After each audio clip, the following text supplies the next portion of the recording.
तो आज की वीडियो में हम बात करेंगे एमओटी के बारे में। पीछे अब तक हमने काफ़ी कुछ पढ़ लिया है, जैसे हमने वीबीटी को देख लिया, हाइब्रिडाइजेशन को देख लिया, पिछली वीडियो में हमने वेस्पर थ्योरी को भी देख लिया। लेकिन इन सब को पढ़ने के बाद भी इन सब के अंदर कुछ कमियां थी, जिन कमियों को दूर करने के लिए मार्केट में नई नवेली थ्योरी वीबीटी को माफ़ करिएगा, एमओटी को आना पड़ा।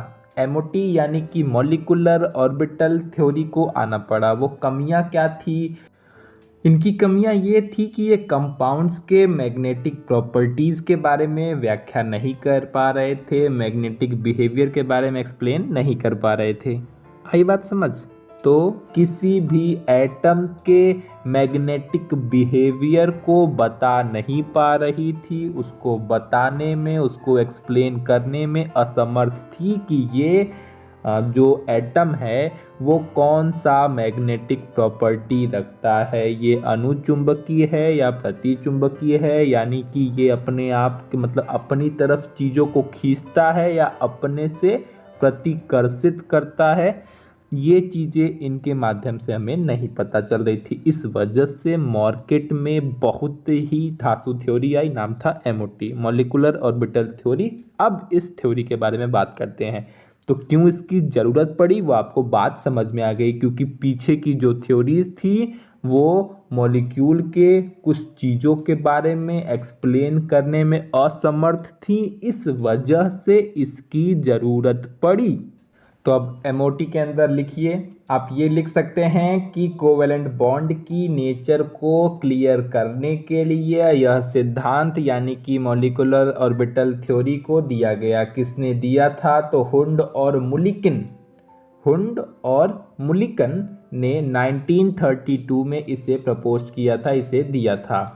ये सब तो नॉर्मल सी चीज़ है, मैं ऊपर लिख भी दूंगा तो भी आप समझ जाएंगे। लेकिन जो मेन पॉइंट है, जो एमओटी का जो मुख्य बिंदु है, वो हमारे लिए जानना बहुत ज़रूरी है। जिस तरीके से हमने हाइब्रिडाइजेशन के कुछ मुख्य पॉइंट को समझकर उसको पूरा पढ़ा, जिस तरीके से हमने वीबीटी के कुछ पॉइंट को समझकर पढ़ा, वैसे ही आपके एमओटी को भी वैसे ही आपको पढ़ना पड़ेगा, जो कि काफ़ी इंपॉर्टेंट है। वेस्पर थ्योरी को भी हमने ऐसे ही मेन पॉइंट में पढ़ा था। अब हम इसके कुछ मुख्य बिंदु को देखते हैं और उसे समझने की कोशिश करते हैं कि ये क्या कहना चाह रही है ये मॉलिक्यूलर ऑर्बिटल थ्योरी। सबसे पहला बिंदु ध्यान से देखिएगा, समझने की कोशिश कीजिएगा, अपनी तंत्रिकाओं को सिकोड़ लीजिए तो ही ध्यान दे पाएंगे। फैलाएंगे तो बहुत कुछ पे ध्यान जाएगा। समझिए, बात को ध्यान से सुनिएगा। जब दो एटम के न्यूक्लियस यानी कि जो एटम के अंदर इलेक्ट्रॉन है वो एक दूसरे के काफ़ी निकट आते हैं, पास आते हैं, तब इनके एटॉमिक ऑर्बिटल एक दूसरे के साथ ओवरलैपिंग करके या इंटरेक्शन करके यानी कि पास आकर जुड़ जाते हैं, तो आपका मॉलिक्यूलर ऑर्बिटल बनता है। बात समझ में आ गई? जब दो एटम के न्यूक्लियस एक दूसरे के काफी पास आते हैं तब इनके एटॉमिक ऑर्बिटल एक दूसरे के साथ ओवरलैपिंग करके मॉलिक्यूलर ऑर्बिटल का फॉर्मेशन कर लेते हैं। बात समझ में आ गई होगी। अब आप फिगर के माध्यम से समझिए। ई देखिए, मान लीजिए ये आपका दो एटम है, एटम हमने हाइड्रोजन ही ले लिया, ठीक। ये रहा एक हाइड्रोजन, ये रहा एक हाइड्रोजन। आपको पता है हाइड्रोजन के पास क्या होता है? एक ही इलेक्ट्रॉन होता है, ठीक है, नॉर्मल सा है। ये क्या है? आपका एटॉमिक ऑर्बिटल। एटम है, एटम का एटॉमिक ऑर्बिटल। जब ये आपस में मिलते हैं तो क्या बन जाते हैं? मॉलिक्यूल। तो इस जो H2 के अंदर इलेक्ट्रॉन होता है, जो ये H2 है, ये क्या है? आपका मॉलिक्यूलर ऑर्बिटल। यही तो वो कहना चाह रहा है कि जब जिस प्रकार एटम के अंदर जो इलेक्ट्रॉन होते हैं वो एटॉमिक ऑर्बिटल में रहते हैं, उसी प्रकार मॉलिक्यूल्स के अंदर जो इलेक्ट्रॉन रहते हैं वो मॉलिक्यूलर ऑर्बिटल में रहते हैं। यानी कि मोटी मोटा क्या कहना चाह रहा है? ये कहना चाह रहा है कि एटॉमिक ऑर्बिटल के आपस में मिलने से मॉलिक्यूलर ऑर्बिटल का फॉर्मेशन होता है। बात समझ गए कि नहीं? सांस फूल रही थी, माफ कीजिएगा। तो क्या कह सकते हैं? एटॉमिक ऑर्बिटल के आपस में मिलने से मॉलिक्यूलर ऑर्बिटल का फॉर्मेशन होता है। एच एच आपस में मिले, ओवरलैपिंग किए तो क्या बना? आपका H2 बना, यानी कि मॉलिक्यूलर ऑर्बिटल। बस अब आप ना समझ में आए वीडियो बैक करिएगा, फिर से सुनिएगा, उम्मीद हमारी पूरी है कि आप समझ जाएंगे।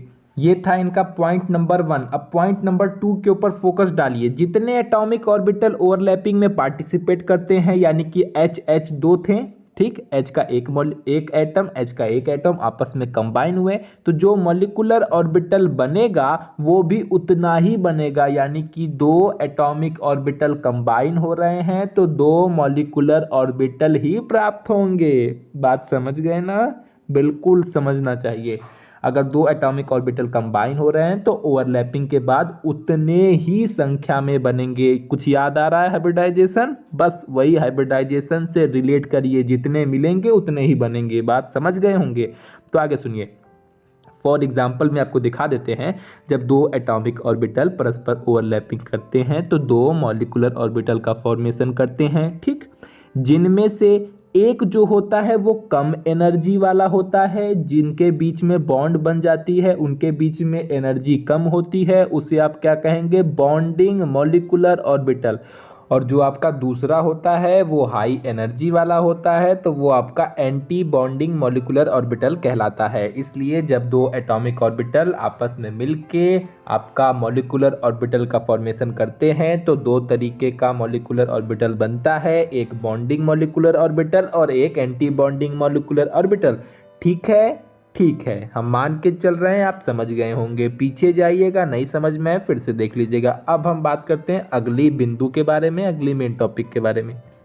छोटी सी चीज़ यहीं पे और जान लीजिए, वो ये है कि जो एंटी बॉन्डिंग मॉलिक्यूलर ऑर्बिटल है उसको हम स्टार से शो करते हैं, जो बॉन्डिंग मॉलिक्यूलर ऑर्बिटल है उसको हम नॉर्मल शो करते हैं। यानी कि किसी के ऊपर स्टार बना हो तो इसका मतलब है कि वो एंटी बॉन्डिंग है। ये भी आप बात समझ गए होंगे, उम्मीद करते हैं समझ गए होंगे। ठीक है, ठीक है। अब मन में एक बहुत ही कॉमन सा क्वेश्चन है जो सबके मन में उठता था जब हम थे, तो हमारे में भी उठता है, ठीक है, उठता था। वो ये है कि कब आपका ABMO बनेगा और कब आपका BMO बनेगा। ठीक है, नॉर्मल सी बात है, उठ सकती है, बिल्कुल उठ सकता है भैया। तो जब आपका कंस्ट्रक्टिव इंटरफियरेंस होता है, यानी कि संपोषी व्यतिकरण होता है, तो आपका BMO बनता है, और जब आपका डिस्ट्रक्टिव इंटरफियरेंस होता है तब आपका ABMO होता है। अब आप कहेंगे ये दोनों क्या है? तो अगर आपने 12th पढ़ा होगा, जो कि आपने पढ़ा ही होगा, तो आपने वहाँ पे जाना होगा, लेकिन फिर भी बात है कि हमें याद नहीं है या हम भूल चुके हैं।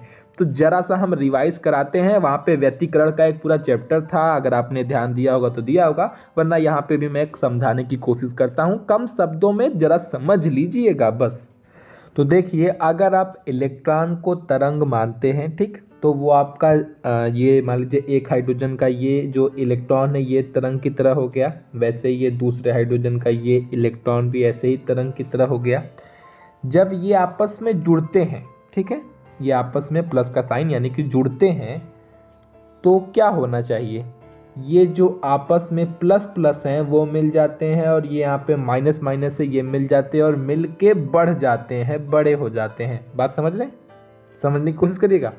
ये प्लस प्लस आपस में मिल के बढ़ जाते हैं, माइनस माइनस आपस में मिल के बढ़ जाते हैं, यानी कि क्या हो जाता है? कंस्ट्रक्टिव इंटरफियरेंस, संपोषी व्यतिकरण। यानी कि कंस्ट्रक्टिव इंटरफेरेंस में क्या होता है कि समान चिन्ह वाले, सेम चिन्ह को क्या कहते हैं, सेम साइन वाले आपस में मिलके क्या हो जाते हैं? बड़े हो जाते हैं। इतना तो समझ में आ गया होगा। या सेम साइन वाले आपस में मिलकर कंस्ट्रक्टिव इंटरफेरेंस करते हैं। बात समझ में आई होगी। अब बात करते हैं, और यही इलेक्ट्रॉन वेव के फॉर्म में और कैसे मिल सकते हैं? तो इस तरीके से भी मिल सकते हैं, और ऐसे भी मिल सकते हैं कि ये एक दूसरे को कैंसिल कर दें। ठीक है, इस तरीके से कि एक प्लस का ये प्लस आपस में घट के 0 हो जाए, माइनस माइनस से घट के 0 हो जाए, एक दूसरे को ये कैंसिल कर दे, तो ऐसे में आपका डिस्ट्रक्टिव यानी कि विनाशी व्यतिकरण होता है। तो अब आप समझ गए होंगे कि कब आपका कंस्ट्रक्टिव और कब आपका डिस्ट्रक्टिव इंटरफियरेंस हो रहा है। ठीक, जब आपका कंस्ट्रक्टिव इंटरफियरेंस होगा तब आपका BMO का फॉर्मेशन होगा, जब आपका डिस्ट्रक्टिव इंटरफियरेंस होगा तब आपका ABMO का फॉर्मेशन होगा। BMO ABMO का मतलब अब आप समझ गए होंगे। छोटी सी चीज़ और बता दी गई थी आपको, वो ये है कि बीएमओ को हम नॉर्मली शो करते हैं और जो एबीएमओ है उसको हम स्टार से शो करते हैं। ठीक है, अब हम अपनी अगली टॉपिक देखते हैं। अगली पॉइंट है आपका, तो अगला मेन पॉइंट देखिए, मॉलिक्यूलर ऑर्बिटल्स के फॉर्मेशन के बाद जो एटम है वो अपने ऑर्बिटल की पर्सनल आइडेंटिटी को खो देते हैं, यानी कि सिर्फ इनकी पहचान रहती है, इन दोनों की पहचान गायब हो जाती है। बात समझ गए होंगे। तीसरी इसके बाद चौथी लाइन देखिए, प्रत्येक मॉलिक्यूलर ऑर्बिटल को एक वेव फंक्शन तरंग फलन साई के थ्रू शो किया जाता है, यानी कि कोई मॉलिक्यूलर ऑर्बिटल है उसे हमें प्रदर्शित करना है तो हम साई के माध्यम से दिखाएंगे। थोड़ी मोड़ी अगर आवाज़ आई होगी तो माफ़ कीजिएगा, हमारी माता श्री थोड़ा सा कष्ट दे दी थी हमको, कोई बात नहीं। अब हम बात करते हैं इसका, तो जो आपका अगला टॉपिक है, अगला जो बिंदु है, मेन पॉइंट है, वो ये है कि जब दो एटॉमिक ऑर्बिटल सेम एनर्जी वाले या लगभग सेम एनर्जी वाले आपस में ओवरलैपिंग करते हैं, कंबाइन होते हैं, तो आपका मॉलिक्यूलर ऑर्बिटल थ्योरी का फॉर्मेशन होता है। बस समझ में आ गई?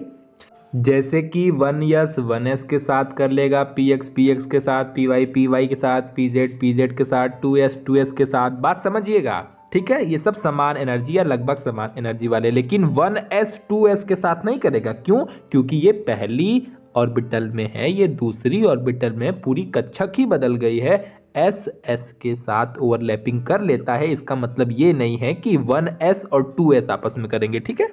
उसी समान एनर्जी की बात चल रही है, तो बस यही कहने का मतलब था। अगला रूल समझिए, अगला रूल ये है कि जिस तरीके से हम एटॉमिक ऑर्बिटल को एसपीडीएफ से शो करते थे, जिस तरीके से अर्ज किया है, ध्यान दीजिएगा, जिस तरीके से हम एटॉमिक ऑर्बिटल को एसपीडीएफ से शो करते थे, उसी तरीके से मॉलिक्यूलर ऑर्बिटल को सिग्मा पाई और डेल्टा से शो करेंगे। अब बताइए, कुछ समझाने की ज़रूरत है इसमें? अगर आपको हमारी गंभीरता के ऊपर कुछ डाउट होता है तो माफ़ कीजिएगा, क्या है कि हमारा नेचर थोड़ा ऐसा नहीं है कि गंभीर रह सके ज़्यादा देर तक। हाँ, शांत बहुत रह लेते हैं, यही तो एक टाइम है जो बोलने का मौका मिलता है। तो अपनी प्रतिभा को थोड़ा मजाक में और थोड़ा ठीक ठाक करके आपको दे रहे हैं, तो उम्मीद करते हैं आपको पसंद आएगा। तो आपको बात समझ में आ गई होगी, जिस तरीके से हम एटॉमिक ऑर्बिटल को अब तक एसपीडीएफ इस तरीके से शो करते थे, वैसे ही जो हमारा मॉलिक्यूलर ऑर्बिटल है उसे हम सिग्मा पाई डेल्टा के माध्यम से शो करते हैं। अब ऑर्बिटल बन गया है, सीढ़ी वाइज चल रहा हूँ। अब ऑर्बिटल बन गया है, इस ऑर्बिटल में भरना क्या है? इलेक्ट्रॉन। तो उनकी इलेक्ट्रॉन की फिलिंग का क्रम क्या होता है, उसके ऊपर ये आपका है, वो वही है जो नॉर्मली आपने अब तक पीछे देखते आए हैं। पहले तो आप उसे आबाउ प्रिंसिपल से भरेंगे। आबाउ प्रिंसिपल नहीं पता होगा तो कोई बात नहीं, हम बता रहे हैं। 1s 2s ये जो है, तो पहले हम सबसे कम एनर्जी वाले में भरेंगे, फिर उसके आगे वाले में, यानी कि जैसे हम इलेक्ट्रॉनिक कॉन्फ़िगरेशन करते हैं उसी तरीके से हम इलेक्ट्रॉन की फिलिंग भी करेंगे। दूसरा है आपका हुंड का नियम और पाउली का नियम, इनका भी ज़रूरत इसमें पड़ेगा। क्या है कि हमें पता है एक ऑर्बिटल में अधिकतम 2 इलेक्ट्रॉन ही भर सकते हैं, पता है? बस वही सब, मतलब मिला जुला के कहना यही है कि जैसे हम अब तक इलेक्ट्रॉन की फिलिंग करते आ रहे हैं वैसे ही करेंगे, कुछ बदलेगा नहीं। बस इन तरीकों से हम इसमें इलेक्ट्रॉन की फिलिंग करते हैं, ये हमको पता रहना चाहिए। तो बस यही आपके कुछ इम्पॉर्टेंट मुख्य बिंदु थे एमओटी के, जिन्हें देख के, समझ के, जान के आप काफ़ी कुछ प्राप्त कर चुके हैं। अब हम इसके बाद इसके टाइप पढ़ेंगे कि एमओटी कितने टाइप के होते हैं। उससे पहले वो तो हम पढ़ लेंगे बाद में भी, लेकिन जो बेसिक बनाया गया है, जो आपका आधार तैयार किया गया है, अगर इस पर क्वेश्चन नहीं लगाया तो क्या लगाया? तो कुछ एग्जाम्पल तो आपको देना पड़ेगा, तो आपके माइंड को और अच्छे से ये चीज़ें समझ में आ जाएगी। तो फटाक से एक एग्जाम्पल सिंपल सा देख लेते हैं। तो चलिए एग्जाम्पल में हम हाइड्रोजन मॉलिक्यूल को देख लेते हैं, आराम से, प्यार से, शांति से देखेंगे। तो हमने एक हाइड्रोजन एटम को यहाँ बनाया, एक हाइड्रोजन एटम को यहाँ बनाया। अब ये आपस में आएंगे, मिलेंगे। आपको पता है ये एटॉमिक ऑर्बिटल हैं, जब मिलेंगे तो मॉलिक्यूलर ऑर्बिटल का फॉर्मेशन करेंगे। कितना बनेगा? जब दो एटॉमिक ऑर्बिटल मिले हैं तो उतने ही संख्या में मॉलिक्यूलर ऑर्बिटल भी बनेंगे। ठीक, क्लियर? तो ये आपके दो मॉलिक्यूलर ऑर्बिटल बन गए। ठीक, दोनों आपको पता है कि एस एस के बीच में ओवरलैपिंग होती है तो क्या बनता है? हमें पता है सिग्मा बॉन्ड का फॉर्मेशन होता है। हमने यहाँ पे सिग्मा बॉन्ड बना दिया, इसमें भी कोई डाउट नहीं होगा, बिल्कुल नहीं होगा। एकदम एक एक पॉइंट क्लियर करते चलिए। एस एस के बीच ओवरलैपिंग हुआ, यहाँ पे सिग्मा बॉन्ड बन गया। और हमने कौन सा ये ऑर्बिटल है? तो ये 1s है, तो हमने 1s यहाँ पे दोनों साइड भर दिया। तो जब ये एच एच आपस में मिलेंगे तो सबसे पहले इलेक्ट्रॉन की फिलिंग कहाँ पे होगी? तो हमने आगे पढ़ रखा है कि सबसे पहले जो जिसकी एनर्जी कम होती है वहाँ पे हम फिलिंग करते हैं। तो यहाँ से एक हाइड्रोजन का एक इलेक्ट्रॉन इसमें आ जाएगा, फिर यहाँ से भी एक हाइड्रोजन का एक इलेक्ट्रॉन इसमें आ जाएगा। ये आपका क्या है? ये आपका BMO है, यानी कि बॉन्डिंग मॉलिक्यूलर ऑर्बिटल। ठीक, यहाँ पे इलेक्ट्रॉन की फिलिंग हो गई और हमको पता है एक ऑर्बिटल में दो से ज़्यादा इलेक्ट्रॉन नहीं भर सकते हैं और ना ही यहाँ पे ज़रूरत है। अब तो नहीं भरना है। अब सीधी सी बात है कि ABMO में भरने के लिए कुछ बचा ही नहीं है। ठीक है, क्योंकि जो दो थे वो हमने यहाँ पे भर दिए। बात समझ में आ रही होगी। चलिए यहाँ पे कहानी ख़त्म। एक चीज़ और पता है हमको कि ABMO को हम स्टार से शो करते हैं, तो वहाँ पे हमने ये स्टार बना दिया। ठीक, तो अब बात आती है कि जो हमें ये मिल के H2 प्राप्त हुए हैं, उस H2 का मॉलिक्यूलर इलेक्ट्रॉनिक कॉन्फ़िगरेशन क्या होता है? तो सिंपल सी बात है, इसका क्या है? सिग्मा 1s, और इसमें कितने हैं? इसमें 2 इलेक्ट्रॉन हैं, तो बस वही हो जाएगा सिग्मा 1s ब्रैकेट बंद बाहर 2। और जो ऊपर है आपका ABMO, वहाँ पे कुछ नहीं है तो वो वैसे ही खाली उतर जाएगा। तो सिग्मा 1s स्टार ब्रैकेट बंद बाहर 0। यही आपका H2 मॉलिक्यूल का क्या है? इलेक्ट्रॉनिक कॉन्फ़िगरेशन है, कॉन्फ़िगरेशन है। क्लियर? बिल्कुल क्लियर।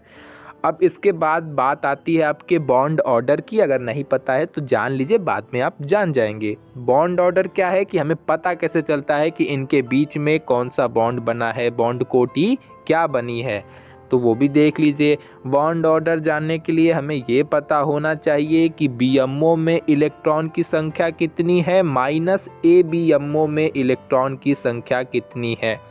तो जैसा कि हमें पता है कि BMO में इलेक्ट्रॉन की संख्या 2 है और ABMO में कोई इलेक्ट्रॉन नहीं है, तो लिख देंगे 0 बटे में 2 होता है। इसको काटेंगे तो 1 प्राप्त होगा। यानी कि हमें ये पता चल गया कि हाइड्रोजन एटम और हाइड्रोजन एटम के बीच में सिंगल बॉन्ड होता है, तो जाके आपका H2 का फॉर्मेशन होता है। यानी कि सिंगल बॉन्ड के द्वारा ये आपस में जुड़े होते हैं। तो बॉन्ड ऑर्डर का सिंपल सा यही होता है NB माइनस NA अपॉन 2, यानी कि BMO में इलेक्ट्रॉन की संख्या माइनस ABMO में इलेक्ट्रॉन की संख्या बटे 2। यही आपका बॉन्ड ऑर्डर निकालने का फॉर्मूला है। ठीक है, अब आप बात समझ गए होंगे। उम्मीद करता हूँ आप पूरा समझ गए होंगे। अच्छे से समझ गए होंगे तो अच्छे से नोट करिएगा। अगली वीडियो में हम टाइप्स ऑफ मॉलिक्यूलर ऑर्बिटल्स देख लेंगे। उसके बाद हम उसमें बहुत सारे एग्जाम्पल को देखेंगे और आपके डाउट को क्लियर करेंगे। आज के भी एग्जाम्पल को जितना भी समझाया गया, अगर आपको इसमें से कुछ भी समझ में आएगा तो बहुत बड़ी उपलब्धि होगी हमारे लिए। 2-3 बार देखेंगे, बिल्कुल क्लियर हो जाएगा। तो बस आज के लिए इतना ही। अगर वीडियो पसंद आई होगी तो लाइक शेयर सब्सक्राइब कर लीजिएगा। इस पार्ट को कट करके मत भाग जाया करिए, इतना तो आप कर ही सकते हैं। तो टाटा बाय बाय, मिलते हैं अब अपनी अगली वीडियो में।